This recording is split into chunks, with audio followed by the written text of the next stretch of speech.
कैसे हैं आप सब लोग। इस बार हम लोग बंध्यत्व के बारे में पढ़ेंगे। इसके बारे में हम लोग ब्रीफ डिस्क्रिप्शन पढ़ेंगे और इसकी चिकित्सा के बारे में देखें। तो चलिए स्टार्ट करते हैं। तो ये बंध्यत्व होता क्या है? बंध्यत्व को मॉडर्न मेडिसिन में इनफर्टिलिटी से कोरिलेट किया गया है। तो सबसे पहले इसका देखते हैं परिचय।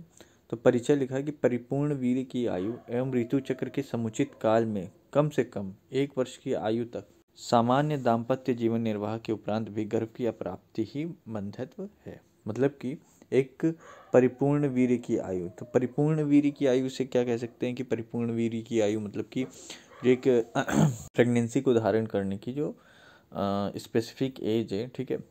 एवं ऋतु चक्र के समुचित काल मतलब कि ऋतु चक्र का जो समुचित काल होता है, ठीक है, मेंस्ट्रुअल पीरियड का जो स्पेसिफिक टाइम होता है वो उसमें कम से कम उस टाइम में कम से कम 1 वर्ष तक की आयु में सामान्य दाम्पत्य जीवन निर्वाह के उपरांत भी गर्भ की प्राप्ति बंधत मतलब कि इन दोनों क्राइटेरिया को देखते हुए भी 1 साल तक अगर कपल अनसेफ क्वार्टर्स करता है उसके बाद भी उसको प्रेगनेंसी नहीं होती तो उसे बंधत्व कहा है। एक और कमेंट है इस पे कि गर्भ की अनुपलब्धि ही बंध्यत्व है। स्त्री बंध्यत्व एक स्वतंत्र व्याधि न होकर अनेक व्याधियों का परिणाम स्वरूप उत्पन्न एक प्रधान लक्षण है। मतलब कि यह एक स्वतंत्र व्याधि नहीं है बल्कि अनेक व्याधियों का एक परिणाम लक्षण है, ठीक है।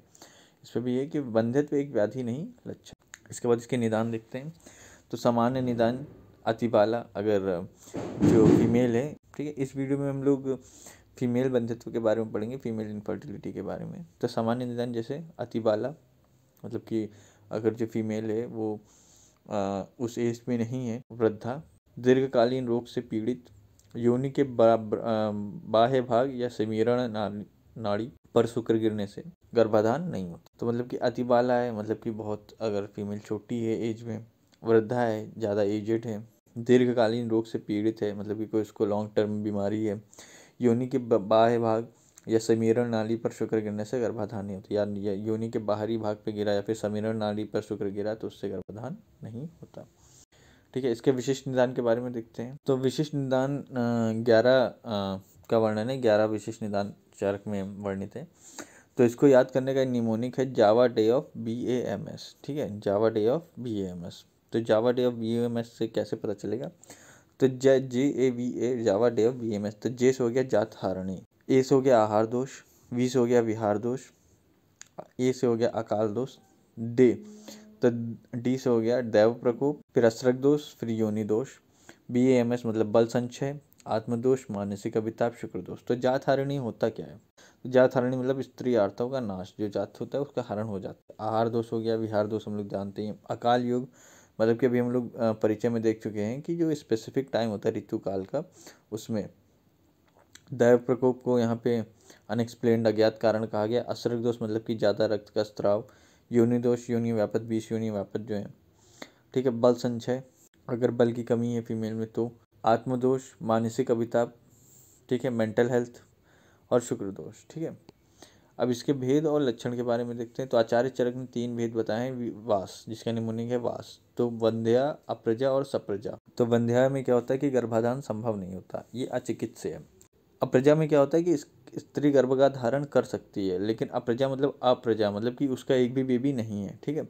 और सप्रजा मतलब कि उसका प्रजा युक्त होने के बाद भी गर्भाधान नहीं होता, मतलब कि उसका एक बेबी है कम से कम और उसके बाद उसका गर्भाधान नहीं होता। आचार्य हरित ने 6 भेद बताए हैं जिसका निमोनिक है BAMS का गर्भ। तो BAMS का गर्भ क्या कहते हैं कि बल क्षय, B से बल क्षय हो गया, A से अनपत्य हो गया, M से हो गया मातृवत्सा, S से हो गया स्त्री मतलब कि अजात रस रजसा, फिर उसके बाद काकवंध्या, फिर गर्भस्त्रावी, ठीक।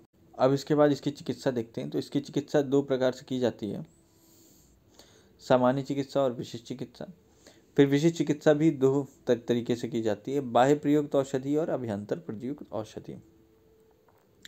तो सबसे पहले सामान्य चिकित्सा सिद्धांत देते हैं। तो सबसे पहले जो बेसिक आता है वो है निदान परिवारजन, जैसे मिथ्या आहार विहार, मानसिक अभिताप, इन सब की चिकित्सा करना। फिर उसके बाद बल संचय या धातु क्षय को दूर करने के लिए बलवर्धक आहार विहार और ब्रह्मण द्रव्य का प्रयोग, ठीक।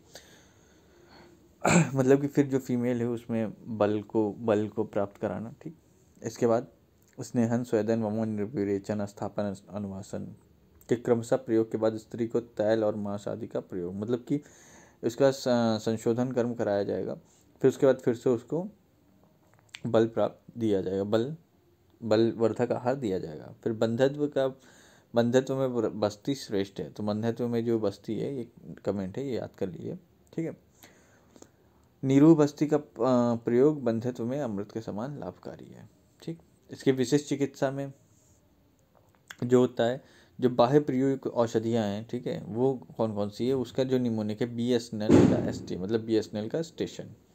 तो BSNL में हो गया बला तेल, बस्ती से देते हैं। शतपुष्पा तेल, नारायण तेल, ये नारायण तेल मोस्ट इंपॉर्टेंट है, याद कर लीजिए। लहसुन तेल, शतपाक तेल एंड तैव्रत स्नेह तेल। तो 20 हो गया बला तेल, S हो गया शतपुष्पा तेल, N हो गया नारायण तेल, लस हो गया लहसुन तेल, S हो गया शतपाक तेल और तैव्रत स्नेह बस्ती, ठीक है। फिर इसकी जो अभ्यंतर प्रयुक्त औषधियाँ हैं उनके बारे में देखते हैं। तो जो अभ्यंतर प्रयुक्त औषधियाँ हैं उसका जो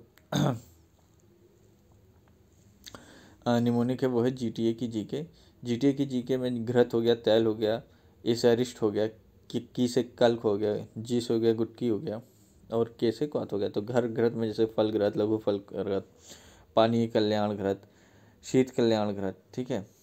और तेल में BSNL हम लोग देख ही चुके हैं, बला शतावरी नारायण लहसुन तेल, अरिष्ट से 10 मूला अरिष्ट, कल्क से शतपुष्पा कल्क, गुटिका से योगराज गुल गुटिका, ये भी इम्पोर्टेंट है, ठीक।